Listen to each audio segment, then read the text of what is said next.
Hello there, it's aspiring world builders.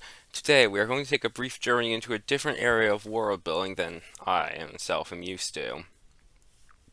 Recently, in case you have not seen it, a popular channel, Goji Guy, started off a hybrid war on YouTube with his creation, Hank. Then, he decided to spark a different kind of flame, perhaps from an oceanic vent, with the creation of the ultimate ocean predator, Vex. So today, we are going to create our own hybrid to defeat the ultimate, most misunderstood hybrid. I am Constitutional Writer, and this is Beginning of New Worlds.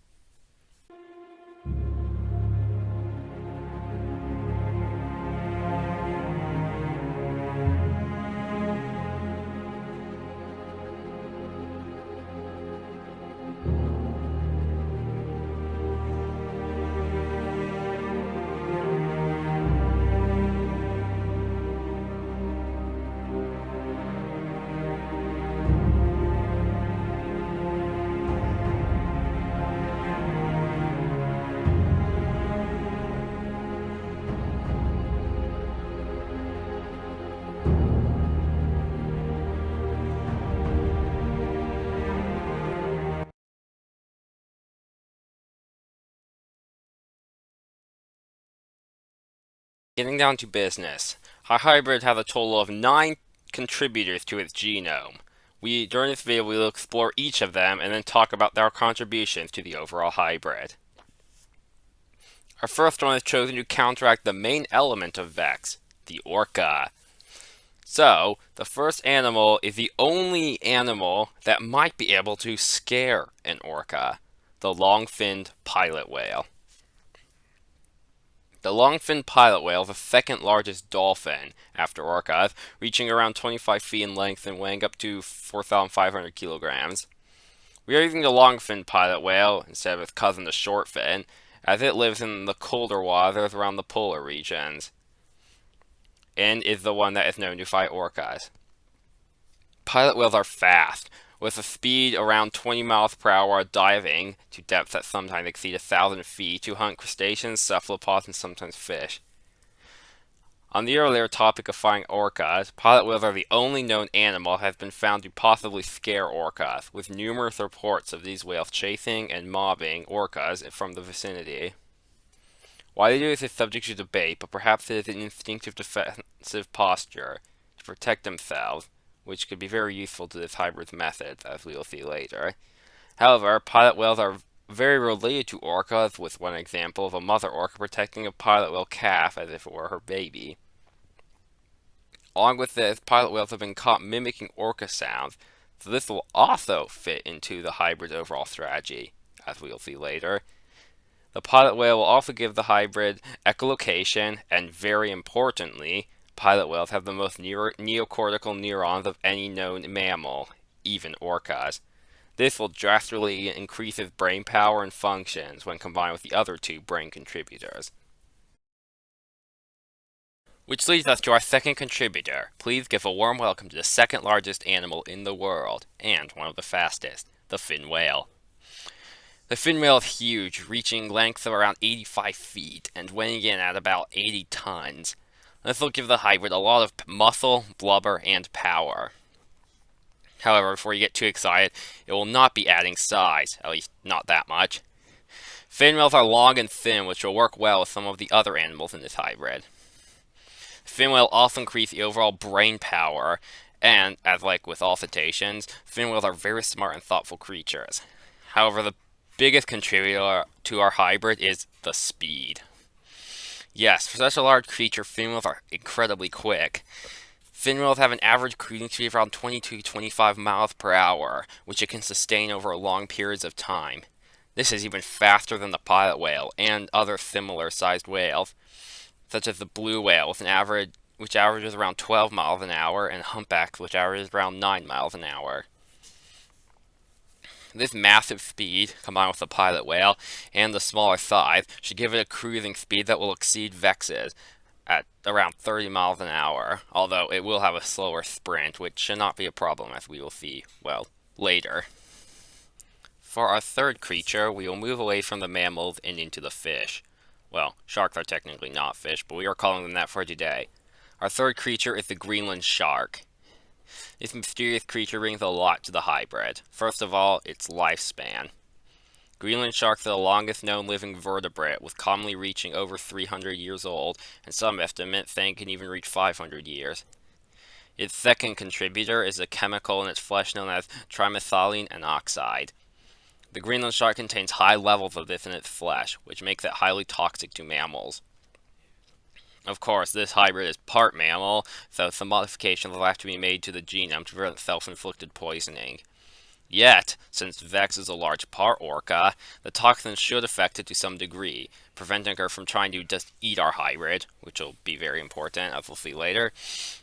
The Greenland shark will also contribute to the blood of our hybrid, helping it contain certain hemoglobins that let it operate at low depth. The Greenland shark can go to a depth of over 7,000 feet. Though that's a bit excessive for our hybrid, it should still be able to operate at much lower depths than Vex. To top this all off, the Greenland shark will have a super sense of smell, which, along with our next hybrid, will give it another sense to navigate with. The bull shark. The bull shark was the predatory shark chosen for its hybrid due to its freshwater abilities, which should help the hybrid go up rivers. The bull shark will also add an ampullae of Lorenzini, which will be added onto the Greenland shark's electroreceptors. The bull shark is also heavily built, especially in the head, which, added with the pilot whale, shall let it withstand a pretty hard impact, and will give it extra musculature. Our next creature is an oddball, the Gentoo penguin. This bird is the fastest penguin in the ocean, reaching speeds around 22 miles an hour, similar to some of our other animals. The Gentoo penguin is also very maneuverable, though I know it will not fully translate to a hybrid that's much bigger than this bird. But the Gentoo penguin will contribute greatly in other areas, as we will discuss later. Now we get to the last of our normal creatures, although these are excellent, interesting sea critters. We have the Atlantic salmon. This little guy will contribute greatly to the freshwater abilities of this animal, and pair with the sharks for more integration with the mammals of the hybrid, as sharks don't have bones, they have cartilage. The bigger thing is the salmon's excellent leaping abilities, which the whales and sharks have too, but this will increase by quite a bit, letting this hybrid even jump small waterfalls and rivers, and cross heavily flooded areas more easily. Now we are 6 creatures in and onto the big 3, which provide the hybrid with its weird and wacky abilities. First up, we have the day octopus. Ah yes, of course we had to add an octopus in here. This creature will give it a few key traits. First up, the octopus is a final contributor to the brain of this hybrid, which will help it control and use the chromatophores that the day octopus shall also provide. The day octopus also lets the hybrid change the texture and rigidity of its skin, which will come in handy when fighting Vex, as our hybrid will not contain any special armor. Before anyone gives up, let's move on to our final 2, beginning with the California sea cucumber. Another blob of benthic thing at the bottom of the ocean. This little echinoderm will have a few very cool abilities, first of which are the tentacles around its face. The importance of this will be discussed later. The second, the sea cucumber has the ability to eject its organs in a process known as evisceration, which they will then regrow.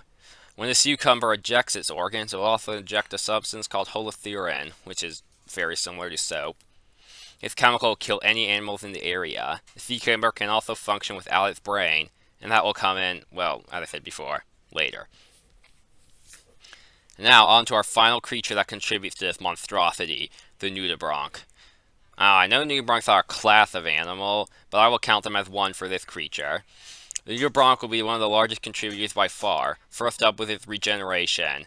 Nudibranchs can detach parts of their body through autotomy, and then regrow that area. Even their head can grow back, which is extremely important. Nudibranchs also have the extraordinary ability to feed on hydrozoids and anemones and reuse the stinging cells in the outer layers of its body. Another type of nudibranch can use the chloroplast from digested algae so it can photosynthesize. This was included due to the algae-rich colder waters of the north. And now, after all these numerous creatures, we are finally able to reveal our hybrid and explain its abilities.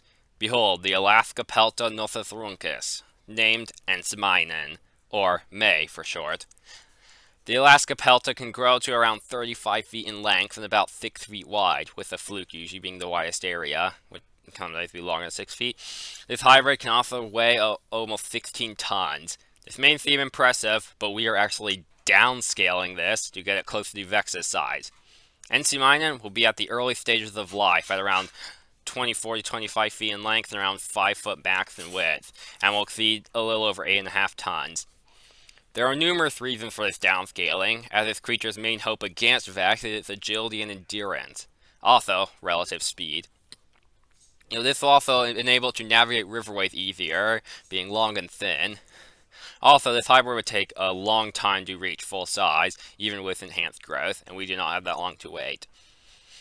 You may see back here the tucked-in fins, courtesy of the Gentoo penguin, which give this hybrid super high control and dexterity with its fins, helping immensely with agility, and as seen here, preventing them from being bitten off.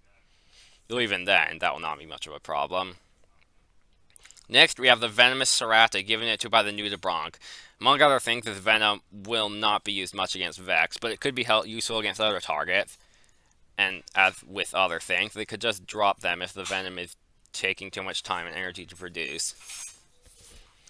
Like Vex, May will be able to both air breathe and use its gills to create a double feature. However, this whale-fish combo will be taken a bit further into the bone structure, letting this creature have this super flexible spine, letting it move like a whale and fish when needed. This will be explained in a bit. First, we must cover the structure at the front of May, which may be his most interesting feature. The shape of it gives the hybrid part of its name, Nothothrunkus, meaning false beak. But this is not a beak. It is tentacles that cover the main mouth of May. This is where the sea cucumber comes in, as it modifies the octopus tentacle genes, giving it the ability to control it on the face rather than moving them around like arms. These tentacles have extreme mobility, being able to extend and even act partially independently of the central brain. When trying to go fast, May conceal these tentacles together and make them more rigid due to the day octopus genes, so as not to prohibit movement through the water. Onto the mouth.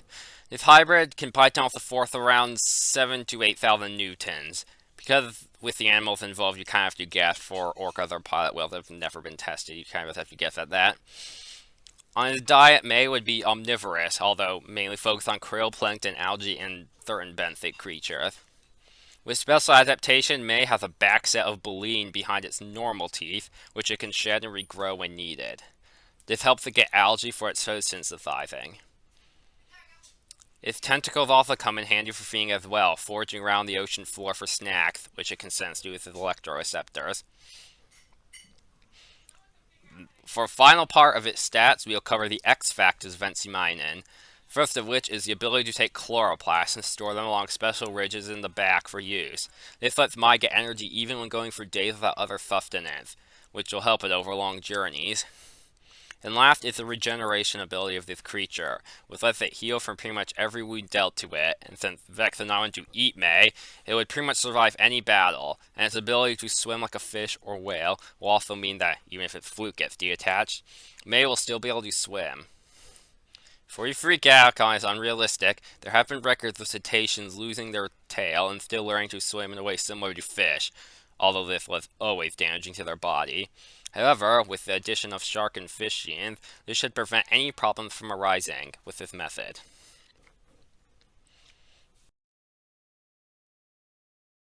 So here is Ensimainen, our hybrid to challenge Vex. Now, Ensimainen's story was too long to include in this video, as it was already getting over 12 minutes in length, and has been our longest video so far. So, stay tuned for that. Thank you.